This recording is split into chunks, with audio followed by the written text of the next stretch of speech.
अभी ये क्वेश्चन हमारे सामने है और ये क्वेश्चन है IE इरुडोव बुक का क्वेश्चन नंबर 3.153। क्वेश्चन में सिचुएशन ये है, there is an infinite wire grid with square cells. तो ये जो ग्रिड है ये स्क्वायर ग्रिड है, स्क्वायर सेल्स बने हुए हैं। The resistance of each wire between neighbouring joint connections is equal to R naught. यानी कि इस स्क्वायर के एक साइड का जो रेजिस्टेंस है वो कितना है, आर नॉट के बराबर है। Find resistance R of the entire grid. ठीक है, इस पूरी ग्रिड का रेजिस्टेंस हमको निकालना है। रेजिस्टेंस आर ऑफ द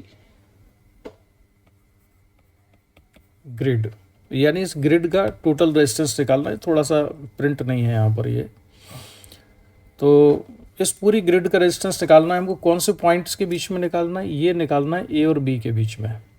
ठीक है, ए और बी पॉइंट्स के बीच में निकालना है।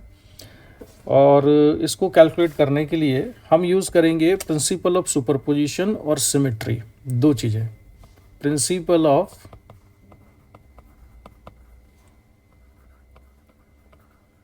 सुपरपोजिशन और सिमेट्री, ये क्वेश्चन में भी लिखा हुआ है कि इसको सॉल्व करने के लिए आप प्रिंसिपल ऑफ सुपरपोजिशन को और सिमेट्री को यूज़ करें। तो सिमेट्री को यूज़ किस तरह से करना है ये हम समझते हैं। ठीक है, किसके बीच में निकालना है रेजिस्टेंस, हमको निकालना है ए और बी के बीच में। तो एक ग्रिड मैंने यहाँ पर ऑलरेडी अलग से ये बनाई हुई है, तो इसी ग्रिड में मैं सारी चीज़ें समझाऊंगा आपको। ठीक है, तो चलिए ज़रा ग्रिड को हम बड़ा कर लेते हैं। और ये है इनफाइनाइट ग्रिड। रेजिस्टेंस कैलकुलेट करना है हमको किसके बीच में, ये है पॉइंट ए और ये है बी। रेजिस्टेंस कैलकुलेट करने के लिए हम क्या काम करते हैं कि एक हमने बैटरी कनेक्ट की यहाँ पर, ठीक है, ए और बी के बीच में। और अगर हम ये कैलकुलेट कर लें कि ये बैटरी टोटल कितना करंट देती है यहाँ से, और इसका EMF हम मान लेते हैं E है, तो E upon total current supplied by the battery, ये किसके बराबर हो जाएगा, R इक्विवेलेंट के बराबर होगा। ठीक है, तो हमने मान लिया कि यहाँ से जो करंट बैटरी देती है वो करंट कितना है, I के बराबर है। करंट कितना है, I। अब बैटरी के पॉजिटिव टर्मिनल से जितना करंट एंटर करेगा, नेगेटिव से उतना ही वापस आना चाहिए। कई बार हम इसके बारे में डिस्कस कर चुके हैं। तो यहाँ से जो करंट आ रहा होगा वो कितना होगा, I। अब यहाँ पर एक बड़ी ही इंटरेस्टिंग चीज़ ये है कि ये वाला जो जंक्शन है, इस जंक्शन से अगर हम बढ़ते हैं इधर इधर इधर, ठीक है, तो जो करंट है, जो I करंट है, इस जंक्शन में कहाँ कहाँ पर डिवाइड होगा, चार रास्ते हैं इसके पास। एक ये रास्ता है, एक ये है, एक ये है और एक ये है।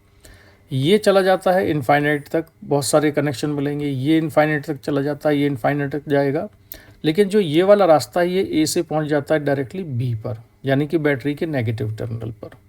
तो आप ये कह सकते हो कि जो ये वाला पाथ है, ये पाथ और ये पाथ, ये कैसे हैं, सिमिलर पाथ हैं, लेकिन ये कैसा है, इनसे अलग है। तो इसलिए इसमें करंट डिफरेंट होगा। तो इसमें करंट डिफरेंट होगा, बाकी से डिफरेंट होगा। अब इसमें करंट होगा कि अगर सारे पाथ सिमिलर होते तब तो हम क्या करते, सारे पाथ सिमिलर होते तो इसमें I/4, इसमें I/4, इसमें I/4 कर लेते। लेकिन अभी चारों में बराबर बराबर करंट नहीं होगा, इसमें और इस वाले पाथ में तो सेम हो जाएगा, लेकिन यहाँ डिफरेंट होगा। तो इसके लिए हम प्रिंसिपल ऑफ सुपरपोजिशन यूज़ करेंगे। अब प्रिंसिपल ऑफ सुपरपोजिशन हम क्या करते हैं, अब ये थोड़ा विजुअलाइज करना पड़ेगा आपको। यहाँ मैं मान लेता हूँ कि मैंने केवल बैटरी का ये पॉइंट ए है मान लो, और यहाँ, अच्छा, ए और बी कहीं भी मान सकते हैं क्योंकि इनफाइनाइट ग्रिड है। किसी भी एक ग्रिड को, किसी भी एक स्क्वायर को हम, ये स्क्वायर सेल को हम सिलेक्ट कर सकते हैं। तो यहाँ पर बैटरी का मैंने मान लिया कि केवल पॉजिटिव टर्मिनल लगा हुआ था, नेगेटिव था ही नहीं। आप इसको ऐसे एज्यूम कर सकते हो कि यहाँ से हमने करंट को इंजेक्ट किया, एक इंजेक्शन लिया, पंप लिया और यहाँ पे रखा मैंने, और यहाँ से करंट को इंजेक्ट किया, नेगेटिव टर्मिनल है ही नहीं। तो अब यहाँ से जब करंट जाएगा तो ये चारों पाथ कैसे हैं, अब इसके आइडेंटिकल है। यहाँ से भी करंट दूर दूर तक, इन्फिनिटी तक चला जाएगा। जो करंट यहाँ पर है ये भी इधर जाएगा, यहाँ जाएगा, यहाँ इन्फिनिटी तक चला जाएगा, ये वाला करंट भी यहाँ जाके इन्फिनिटी डिस्ट्रीब्यूट हो जाएगा। तो अब जो चारों पाथ हैं वो कैसे हैं, इक्विवेलेंट है।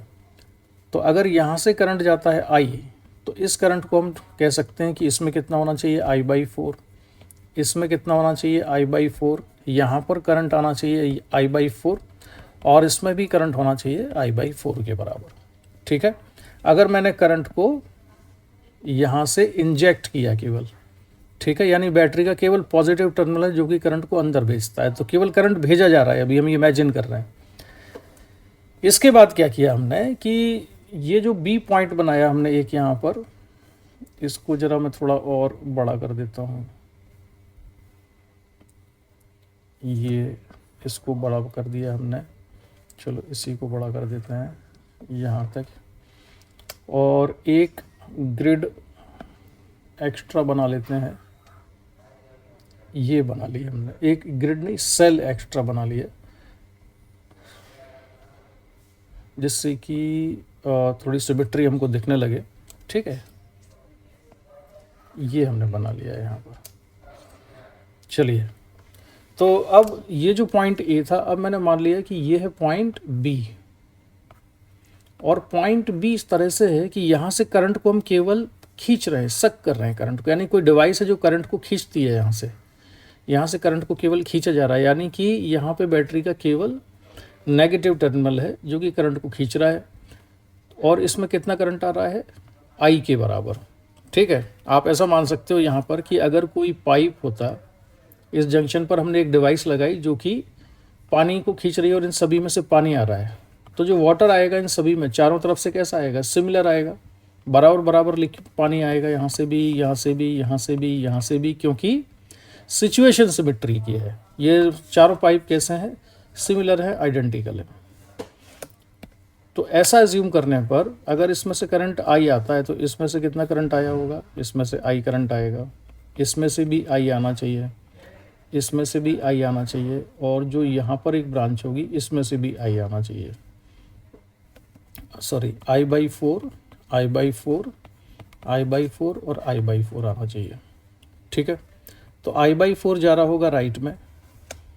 अगर मैंने बैटरी का केवल नेगेटिव टर्मिनल यहाँ लगाया तो ये कितना करंट जा रहा है यहाँ पर I/4। बैटरी का केवल पॉजिटिव लगाया मैंने यहाँ पर, तो भी यहाँ से कितना जा रहा है I/4।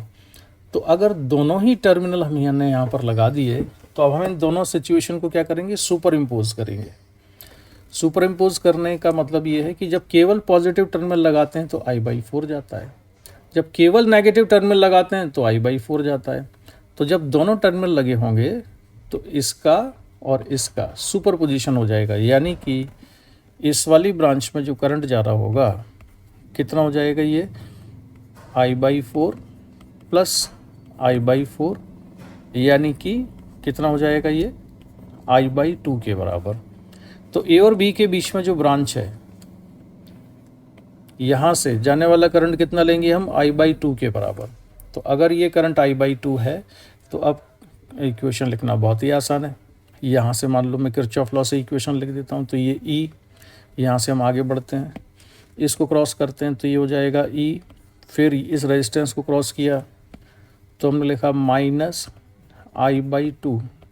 I/2 क्यों, क्योंकि I/4 प्लस I/4, इसमें टोटल करंट हो गया I/2, तो माइनस I/2, और इसका रेजिस्टेंस कितना है, RAB है, इक्वल टू, लूप कंप्लीट हो गया, 0।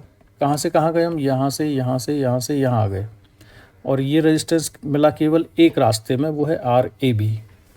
इसको सिंप्लीफाई कर दें तो यहाँ से आ जाता है RAB equal to 2E by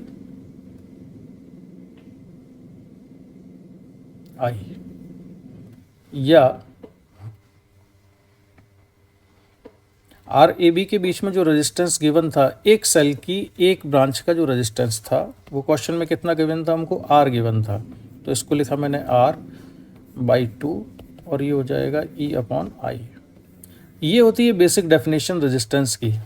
अच्छा, कन्फ्यूज़न तो नहीं हो रहा, ये A और B के बीच में जो सेल था, मैंने इस वाली ब्रांच का रेजिस्टेंस कितना लिखा है, आर ए बी के बराबर।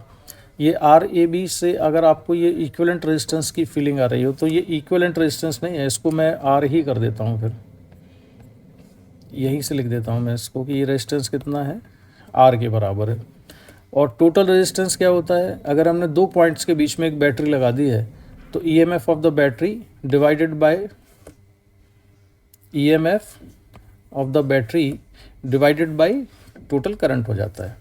तो ईएमएफ ई था, टोटल करंट आई था, और इसका रेशियो कितना आता है, R/2 के बराबर। तो हमारा आंसर आया E/I = R/2, यानी कि R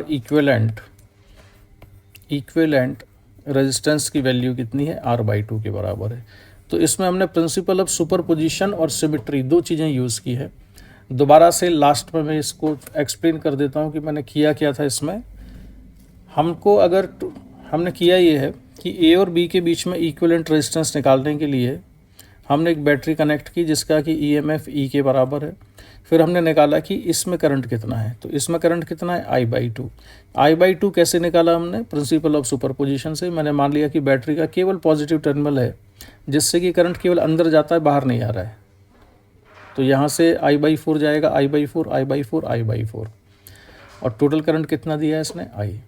ठीक है, तो इस वाली ब्रांच में करंट ये है I/4। इसके बाद बैटरी का केवल नेगेटिव टर्मिनल मैंने बी पर लगा दिया, तो पॉजिटिव टर्मिनल से करंट आई गया था, तो नेगेटिव से आई वापस आना चाहिए। तो यहाँ एज्यूम करो कि आई करंट जो है यहाँ से हम खींच रहे हैं, तो अगर करंट खींचा जा रहा है बस नेगेटिव टर्मिनल द्वारा, तो यहाँ से I/4 आएगा, यहाँ से I/4 आएगा, यहाँ से I/4, यहाँ से I/4। तो इस वाली ब्रांच से करंट कितना हो गया, I/4।